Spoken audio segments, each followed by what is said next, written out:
नमस्कार, आप देख रहे हैं अपना बिहार और आपके साथ मैं हूं विवेक। बेगूसराय से इस वक्त की बड़ी खबर आ रही है। निजी फाइनेंस कंपनी के कर्मी की हत्या की गई है। दिन दहाड़े गोली मारकर हत्या की गई। बरौनी थाने के मोती चौक की घटना है इस वक्त की बड़ी खबर बेगूसराय से, जहां निजी फाइनेंस कंपनी के कर्मी की हत्या दिन दहाड़े गोली मारकर हत्या की गई है। बरौनी थाने के मोती चौक की घटना। बरौनी थाने से महज 100 मीटर से कम दूरी पर यह घटना घटी है। लोग हंगामा कर रहे हैं, आक्रोशित हैं। सड़क जाम कर लोगों ने हंगामा किया है और प्रशासन पर लापरवाही का आरोप लगाया है। बेगूसराय से इस वक्त की बड़ी खबर। तेघड़ा थाना क्षेत्र के नया नगर दुलारपुर के समीप जहां आक्रोशित लोगों ने NH 28 को जाम कर दिया है और इन्होंने शौक से NH 28 को जाम नहीं किया है, बल्कि आज जो है दिन दहाड़े एक युवक जो सितेश कुमार जिसका नाम था, उसकी अपराधियों ने गोली मारकर हत्या कर दी। और कहा जाए तो ये कोई पहली वारदात नहीं है। बेगूसराय जिले में आए दिन हत्या की वारदातें जो हैं वो आम हो गई हैं। हमारे साथ यहाँ लोग भी हैं। क्या लगता है, क्या कहना चाहेंगे? आज जाम किए हैं, प्रशासन कहाँ है? क्या देखिए, बिहार की और खास करके बेगूसराय की ये स्थिति है कि यहाँ जो प्रशासन है वो बिल्कुल जीरो हो गया है। मतलब ये है कि आप एक बात बताइए हमको, आप पत्रकार हैं, आपके सुरक्षा की जिम्मेदारी किसकी है? एक आम पब्लिक के सुरक्षा की जिम्मेदारी किसकी है? प्रशासन की है। तो यहाँ जंगल राज रिटर्न वापस हो गया है और बेगूसराय में बहुत बुरा हाल है। आज की बात करें हम तो एक तो ये हमारा 30 साल का युवक है, कोई मतलब ज़्यादा उम्र नहीं था, ना कोई अपराधी था। ये अपनी जीविका उपार्जन कर रहा था, किसी कंपनी के थ्रू अपना उसका रिकवरी एजेंट बन के उसको गोली मार दिया गया। मतलब ये बिहार में है कि आप कमा के मत खाइए, आप राइफल उठा लीजिए, बंदूक उठाइए, चोरी चकारी करिए, ये हो गया है।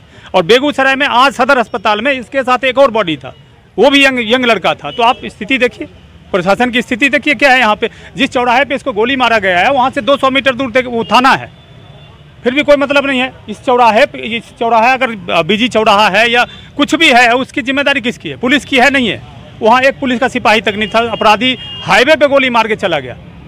तो निश्चित रूप से जिस तरह से यहाँ जो है लोग जाम किए हुए हैं और हम कह सकते हैं तकरीबन 1 घंटे से लोगों के द्वारा प्रदर्शन किया जा रहा है, लेकिन स्पष्ट रूप से देखा जा सकता है कि 1 घंटे बीत जाने के बावजूद अभी तक यहाँ पुलिस नहीं पहुँची है, जबकि तेघड़ा थाने की दूरी यहाँ से महज आधे किलोमीटर से भी कम है।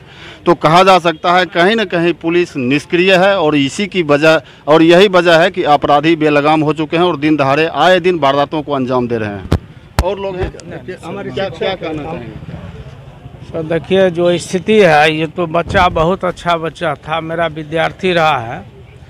और जो स्थिति अभी आए दिन कोई छोटे मोटे क्रियाकलाप में भी बच्चे रहते, काम धंधा करते हैं, तो अपराधियों का बहुत ज़्यादा बोलबाला हो गया। प्रशासन को इसमें इंटरफेयर करना चाहिए और अपराधियों की तलाश करके उसको कड़ी से कड़ी सज़ा मिलनी चाहिए। और ख़ास करके जो इनके परिवार हैं, इसको जो आर्थिक सहायता हो वो प्रदान होनी चाहिए। सर, क्या नाम है? मेरा नाम शमशेर आलम। निश्चित रूप से लोगों की जो मांग है, पुलिस को सक्रिय होना पड़ेगा, जिससे कि वारदात की जो घटनाएं आए दिन हो रही हैं उसमें कमी आए। सब लोग यही चाहते हैं, हम भी यही चाहते हैं कि बिहार में जो है शांति का वातावरण हो, अपराधियों का जो खौफ लोगों के मन में है वो दूर हो, और इसके लिए पुलिस को कड़ी मेहनत करनी होगी। संतोष कुमार, न्यूज़ 18, बेगूसराय। सीबीआई अब बिना बिहार सरकार से अनुमति लिए हुए बिहार में कोई कार्रवाई नहीं कर सकती। आरजेडी के राष्ट्रीय उपाध्यक्ष शिवानंद तिवारी के मुताबिक बिहार में महागठबंधन की सरकार ने फैसला ले लिया है कि अब बिहार में अनुमति लेकर ही सीबीआई को कार्रवाई करना होगा। शिवानंद तिवारी से बात की हमारे सहयोगी अमित कुमार ने।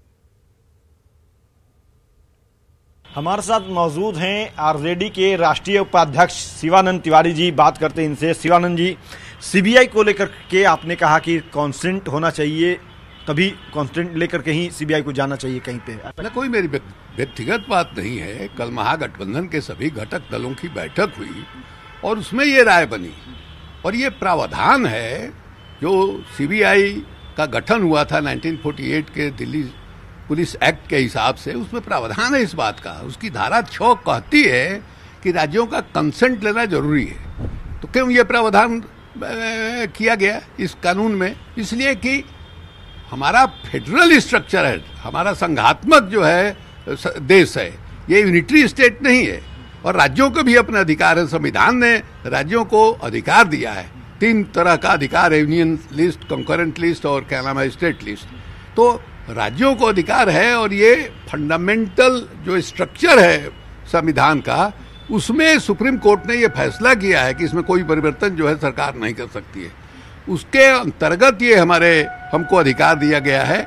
हमने कॉन्सेंट दिया हुआ था और कॉन्सेंट लेने का प्रावधान इसलिए किया गया कि कहीं केंद्र की सरकार जो है सीबीआई का दुरुपयोग राज्यों के खिलाफ नहीं करे।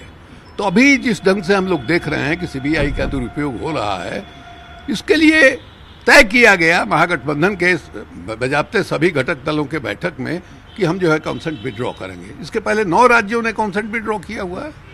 बिहार में अब यानी कि सीबीआई आएगी तो बिना अनुमति के नहीं आएगी? नहीं, बिना अनुमति के नहीं आएगी। क्या में जो महागठबंधन की सरकार है उसने फैसला लिया है कि सीबीआई अब बिना राज्य सरकार की अनुमति के बिहार में दाखिल नहीं होगी, अगर आएगी भी तो कोर्ट से परमिशन लेके आना होगा। कैमरा पर्सन अजय दुबे के साथ अमित कुमार, न्यूज 18 पटना। उपेंद्र कुशवाहा का एक बड़ा बयान आया। शिवानंद तिवारी के बयान से सहमत नहीं है उपेंद्र कुशवाहा। सीबीआई को लेकर कोई बैठक नहीं हुई, शिवानंद के पास गलत जानकारी है। यह बड़ी खबर इस वक्त की। कुछ देर पहले आप देख पा रहे थे शिवानंद तिवारी जो बात कर रहे थे, उन्होंने कहा कि बिना राज्य सरकार से अनुमति लिए बिना सीबीआई नहीं आ सकती। इस पर उन्होंने, उपेंद्र कुशवाहा ने बड़ा बयान दिया है। उन्होंने कहा कि शिवानंद के बयान से वे सहमत नहीं है, सीबीआई को लेकर कोई बैठक नहीं हुई, शिवानंद के पास गलत जानकारी है। ऐसी कोई बैठक नहीं हुई जिसमें इस तरह का निर्णय लिया गया है। कोई बैठक नहीं हुई, कोई निर्णय नहीं लिया गया। अब शिवानंद जी बोल रहे हैं, महागठबंधन के बड़े नेता हैं, सम्मानित नेता हैं। मुझको लगता है कि कहीं ना कहीं से उनको गलत जानकारी मिली, जिस जानकारी के आधार पे ऐसा बयान उन्होंने दिया है, वरना कहीं कोई इस पर चर्चा भी नहीं है, निर्णय का तो सवाल ही नहीं। तो सर, राष्ट्रीय उपाध्यक्ष हैं, उनके पास ऐसी जानकारी बेवजह कैसे पहुंच जाएगी? अब इसका जवाब तो वही दे पाएंगे। इस पर हम क्या बताएं, इसका जवाब वही दे पाएंगे। अच्छा सर, आपको क्या लगता है कि क्या वाकई बिहार में सीबीआई कोई अगर एक्ट करे तो उन्हें बिहार सरकार से इजाज़त लेकर आनी पड़े? नहीं, देखिए, हमको नहीं लगता कि इस तरह का डिसीजन कहीं भी किसी राज्य में होना चाहिए। देखिए, एजेंसी गलत नहीं है, भारत सरकार गलत नियत से एजेंसी का दुरुपयोग करती है। तो इस ऐसे मामलों में दोषी भारत की सरकार में बैठे हुए लोग हैं, एजेंसी नहीं। तो आवश्यकता है आगे चलकर कि भारत की सरकार ईमानदारी से एजेंसियों को काम करने दे, इस बात का माहौल बनाना चाहिए।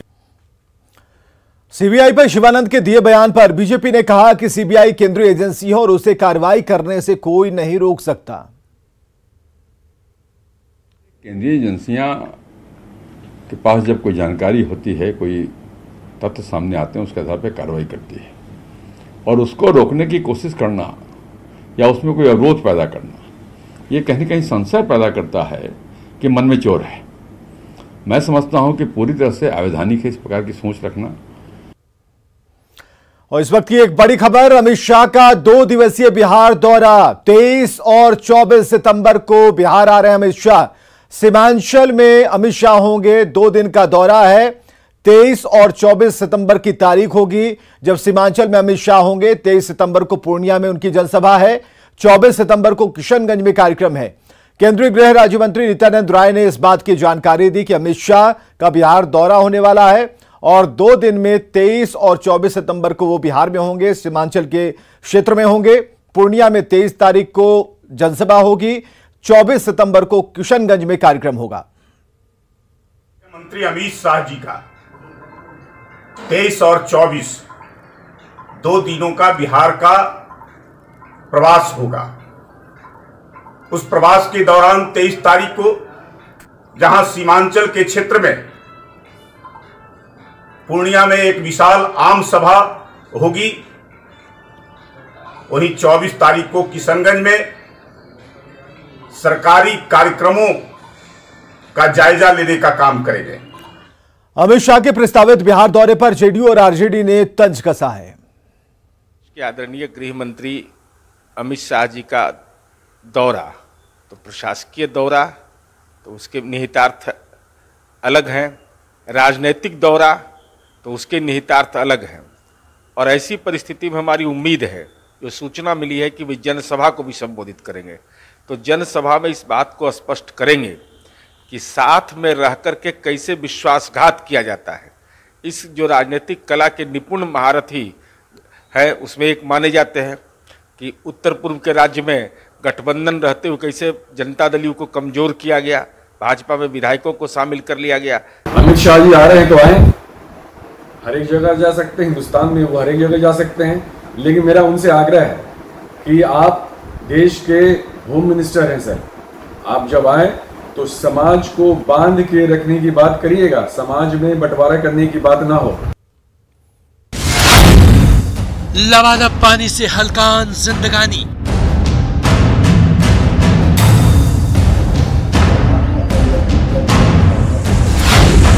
आशियाने पर मंडराया खतरा,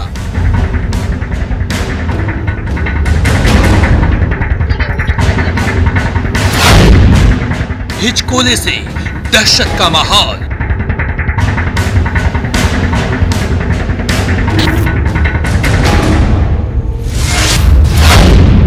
जल प्रलय से पलायन को मजबूर,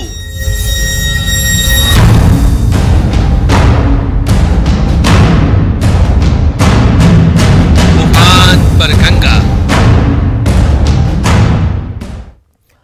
और बड़ी खबर पटना से, जहां गंगा का लगातार जलस्तर बढ़ रहा है और सीएम नीतीश कुमार हालात का जायजा ले रहे हैं। जेपी सेतु के रास्ते सीएम पहुंचे और उन्होंने गंगा के बढ़ते जलस्तर का जायजा लिया। कच्ची दरगाह से बोट से राघोपुर गए। डिप्टी सीएम तेजस्वी यादव भी उनके साथ में हैं और ऐसे में दियारा क्षेत्र में क्या परेशानियां हो सकती हैं, इन सभी बातों की जानकारी मुख्यमंत्री और उप मुख्यमंत्री ने ली है। बोट के जरिए ये उस इलाके तक पहुंचे हैं जहां से ये पता चल पाएगा कि गंगा के बढ़ते जलस्तर से कितना क्षेत्र प्रभावित हुआ और खासकर गंगा के पेट में रहने वाले जो दियारा क्षेत्र कहलाता है वहां रहने वाले लोगों को क्या परेशानियां हो रही हैं। तो ये जो बोट आप देख पा रहे थे वो मुख्यमंत्री उस पर सवार थे। और आनंद हमारे साथ फोन लाइन पर। आनंद, आज सीएम सड़क से भी जेपी सेतु से निकले और उसके बाद बोट के जरिए उन क्षेत्रों का दौरा किया जहां पर परेशानियां अब बढ़ने वाली हैं या फिर बढ़ रही हैं। देखिए विवेक, मैं और साफ कर दूं कि नीतीश कुमार जो गंगा का जलस्तर बढ़ा है उसका जायजा लेने तो निकले ही हैं, लेकिन साथ में अभी राघोपुर में भोला राय एक जेडीयू के नेता हुआ करते थे जिनका निधन हो गया था और उनके परिवार वालों से मिलने के लिए वो राघोपुर गए। और जाहिर सी बात है गंगा का जलस्तर काफी बढ़ा हुआ है और मोटर बोट के जरिए गए हैं तो बाढ़ की स्थिति क्या है उसका भी जायजा ले लेंगे। और क्योंकि वो काफी वरिष्ठ नेता थे बिहार के भोला राय, उनके निधन के बाद मुख्यमंत्री और नेता प्रतिपक्ष तेजस्वी यादव और विजय चौधरी भी रवाना हुआ। सबसे इंटरेस्टिंग बात इसमें यह है कि राघोपुर तेजस्वी यादव का विधानसभा क्षेत्र भी पड़ता है, तो पहली बार नीतीश कुमार मुख्यमंत्री रहते नेता प्रतिपक्ष के साथ, माफ कीजिएगा उप मुख्यमंत्री के साथ राघोपुर रवाना हुआ है। और इस रास्ते में कई इलाकों में ऐसे है जो हर साल बाढ़ की स्थिति में उसकी स्थिति खतरनाक हो जाती है, तो मुख्यमंत्री इस बार अपने आंखों से वो तस्वीर भी देखेंगे। और हम लोग अभी मौके पे ही मौजूद है और हम लोग की कोशिश रहेगी कि जब वो लौटे तो उनसे ये सवाल भी पूछा जाएगा कि भाई राघोपुर जो डिप्टी सीएम तेजस्वी यादव का इलाका है उस रास्ते में कई सारे ऐसे गांव पड़ते हैं नदी के किनारे, तो उन आने जाने का रास्ता क्या हो सकता है ये भी सवाल रहेगा। लेकिन मैं बता दूं कि नीतीश कुमार लगातार बाढ़ का भी जायजा ले रहे हैं और इस वक्त जो राघोपुर गए हैं वो भोला राय जो वरिष्ठ नेता थे उनके निधन के बाद उनके परिवार वालों से मुलाकात करने के लिए गए हुए हैं। बहुत बहुत शुक्रिया आनंद तमाम जानकारियों के लिए। इधर खगड़िया में गंगा नदी खतरे के निशान से ऊपर बह रही है। सदर प्रखंड के दुर्गापुर गांव के पास बने पुल के अप्रोच पथ पर पानी आ जाने से 12 से ज्यादा गांवों के लोगों का आवागमन बाधित हुआ है। परेशानियां हो रही हैं, जान जोखिम में डालकर लोग अप्रोच पथ पर चल रहे हैं। हालात ऐसे हैं कि कभी भी कोई हादसा हो सकता है। गंगा नदी के जलस्तर बढ़ने से सबसे ज़्यादा परेशानी क्या हो रहा है ये हम आपको दिखा रहे हैं। ये खगड़िया का जो दुर्गापुर गांव है वहाँ का जो ये पुल का अप्रोच पथ है उस पर पूरा पानी आ चुका है। और ये देख रहे हैं कि जो मथा दियारा के जो लोग हैं, कई गांव का लोग जो है इसी सड़क से आवागमन करते थे, उनको परेशानी आप साफ तौर पर देख सकते हैं। जो ये कच्चा मिट्टी है वो धंसने का भी जो है सो अंदेशा बना हुआ रहता है। जो लोग मोटरसाइकिल चालक है देख सकते हैं कि किस तरह से किस परेशानी से होकर के ये यहाँ पर गुजर रहे हैं। डर भी इनको लगते रहता है कि जो नदी है गंगा नदी उसका पानी का करंट भी आप साफ तौर पर देख सकते हैं कि किस तरह से वो जो रोड है उसको वो पार कर रहा है। और ये जो मोटरसाइकिल चालक है किस तरह से परेशानी को झेलते हुए यहाँ पर वो सड़क को पार कर रहे हैं। कुछ लोग उनसे हम ये बात करते हैं। कहाँ से आप आई हैं अभी? बरखंडी टोल से। डर लगा होगा जी। क्या लगा?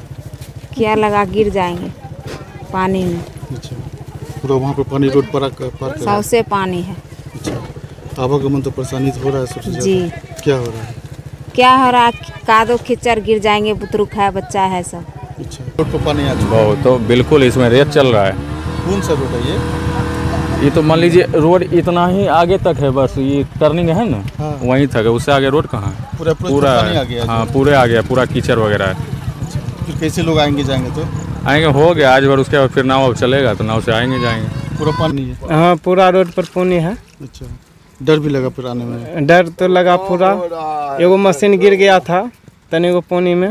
भटौना पानी हो रहा है, रोड पर जो है इतना परेशानी है। उसके बाद देखिए रहे सब आदमी जो है इसी हिसाब में आ रहा है, कहीं हो सकता है अंदर भी जा सकता है, पुल जो है नीचे जा रहा है। और पूरा डर लग रहा था, तो इतना जो है बगल से आदमी आ रहा था, उसको जो अंदाज पे जो है धीरे धीरे करके आए इस पर। तो ये आप साफ तौर पर देख सकते हैं कि जो गंगा नदी का जो जलस्तर बढ़ रहा है उसके कारण धीरे धीरे जो बाढ़ग्रस्त इलाके के लोग हैं उनकी परेशानी बढ़ते जा रही है और ये परेशानी धीरे धीरे और बढ़ती जाएगी। दिग्विजय कुमार, न्यूज़ 18 खगड़िया। गंगा का बढ़ता जलस्तर स्टंटबाजों के लिए एक नया ठिकाना बन गया। कटिहार के कुर्सेला थाना क्षेत्र के बाघमारा के पास हर दिन ऊंचे पुल से गंगा नदी में छलांग लगाते बच्चों की तस्वीर सामने आ रही है और ये बात अब आम हो चली है।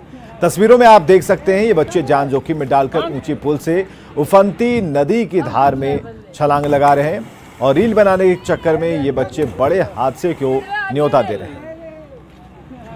है कि बच्चे लोगों के द्वारा यहाँ स्टंट किया जाता है। पानी पूरा उफान पर है, पानी पूरा भरा हुआ है और कई बच्चे लगातार यहाँ जो है स्टंट करने का काम करते हैं, जो कभी भी अप्रिय घटना घट सकती है, कई बच्चे की जाने जा सकती है। इधर भागलपुर में खतरे के निशान से ऊपर बह रही गंगा के बीच एक स्कूल के बच्चे और शिक्षक नाव से स्कूल आते हैं। तस्वीर सबौर की है, जहां एक ही भवन में संत नगर प्राइमरी स्कूल और लालू चकदियारा प्राइमरी स्कूल चलते हैं। छात्रों को स्कूल तक लाने और ले जाने का काम शिक्षक और प्रभारी हेडमास्टर को करना पड़ता है। शिक्षकों का कहना है कि परेशानी तो होती है, लेकिन छात्रों का उत्साह देखकर उनका हौसला भी बढ़ता है। हालांकि इस तरह स्कूल जाने में खतरा भी है। पड़ता है और कुछ छोटे बच्चे हैं तो उनको लेके आना ही पड़ता है। पूरे स्कूल का नाम क्या है? प्राथमिक विद्यालय संत नगर और उसके साथ उसी में टैग है प्राथमिक विद्यालय चकदियारा। भागलपुर के नाथनगर प्रखंड के शंकरपुर दियारा में भी बाढ़ का खतरा मंडराने लगा है। पूरे गांव में बाढ़ ने अपना कब्जा जमा रखा है। आम लोग किस तरह से छोटी डेंगी के सहारे आवागमन कर रहे हैं। इस बीच गांव के ही एक युवक की तबीयत बिगड़ी तो नाव के सहारे उसे किसी तरह अस्पताल ले जाने की कोशिश की गई, लेकिन बीच रास्ते में नाव पर ही उनकी मौत हो गई। लोगों का कहना है कि जिला प्रशासन की तरफ से कोई व्यवस्था नहीं की गई। जायजा लिया आशीष रंजन ने। हम अभी हैं भागलपुर के शंकरपुर दियारा में और आप देख सकते हैं कि यहाँ पर गांव का क्या हाल हो चुका है। गंगा का जलस्तर बढ़ने के बाद जो है देखिए गांव जो है पूरा जलमग्न हो चुका है। घर जो है ये डूबा हुआ नजर आ रहा है। साफ तौर पर देख सकते हैं कि घर जो है पानी में डूब चुका है और लोग जो है कहीं ना कहीं अब छोटे नाव जो है डेंगी जिस पर हम सवार होकर अभी लोगों को दिखाने आए हैं कि क्या हालात है यहाँ के। न्यूज़ 18 सबसे पहले यहाँ पर पहुंचा है और लोगों को दिखा रहा है कि क्या हालात हैं। प्रशासन के तरफ से अभी तक यहाँ पर कोई व्यवस्था नहीं की गई है। हर एक साल जो है ये इलाका जो है बाढ़ से ग्रसित होता है और हर एक बार जो है 10 दिन 15 दिन जब हालात बद से बदतर हो जाते हैं तब जो है प्रशासन की नींद खुलती है। बाल बच्चा किसी तरह सहारे टोकना पकड़ कर पार हो रहा है, खाने के लिए जरूरत है, माल मवेशी पानी में बह रहा है, कोई दिखने अभी तक नहीं आया है। सरकार तो दावे करती है कि बाढ़ पीड़ितों को हर मदद दी जाएगी, क्या अभी तक सरकार खाली कहते हैं लेकिन कहाँ सब सामान चाहिए। हम लोग को अभी बिजली का जरूरत था, होता तो कुछ अभी राहत होता। पहले तो हम लोग कहीं सेट हो जाते तो हमारा बहुत अन्न पानी बचता, लेकिन वो भी चल जा रहा है, बर्बाद हो रहा है। अब ऊंचा स्थान पर धरेंगे, अब खोजेंगे और साथ तब ये नहीं मिलेगा सर। सरकार जो है व्यवस्था करने की बात करती है, हर एक साल दावे जरूर होते हैं, लेकिन जब ये शुरुआती दौर में जो है कहीं से कोई चीज नजर सरकार की ओर से नहीं आ रहा है और लोग जो है परेशान हैं, किसी तरह जान जोखिम में डालकर ऊंचे स्थानों पर जा रहे हैं। अब देखने वाली बात है कि भागलपुर जिला प्रशासन और सरकार की नज़र इस पर कब तक जाती है। आशीष रंजन, न्यूज़ 18 भागलपुर। दानापुर में एक बार फिर बाढ़ ने दस्तक दी है। दियारा के निचले इलाकों में बाढ़ का पानी प्रवेश कर चुका है और इसकी वजह से लोगों को आवागमन में परेशानियों का सामना करना पड़ रहा है। लोग पानी में घुसकर आना जाना कर रहे हैं। तस्वीर आप देखिए किस तरह से बड़े वाहन भी पानी में घुसकर सड़क पार कर रहे हैं। लोगों का कहना है कि दियारा के 6 पंचायत बाढ़ से प्रभावित हो रहे हैं। लोगों की मांग है कि नाव की व्यवस्था के साथ मेडिकल सुविधा की व्यवस्था भी की जाए। हमारे दियारा में 6 पंचायत में पानी घुस चुका है और आने और जाने के लिए बहुत कष्ट हो रहा है। इसीलिए अभी सरकार से निवेदन है कि अपना व्यवस्था करें, नाव का, मेडिकल का सुविधा है। सरकार से नाव सबसे पहले नाव का व्यवस्था किया गया, उसके बाद हॉस्पिटल में जो भी है दवा सबका बहुत दिक्कत है, इसलिए। और आगे देखिए जोहार झारखंड। आंखों में अरमान थे, सपनों की जहान थी, पापा की प्यारी थी, घर वालों की दुलारी थी, करना बहुत कुछ चाहती थी, सन की शाहरुख ने सब स्वाहा कर दिया। एक थी अंकिता, देखिए विशेष शाम 6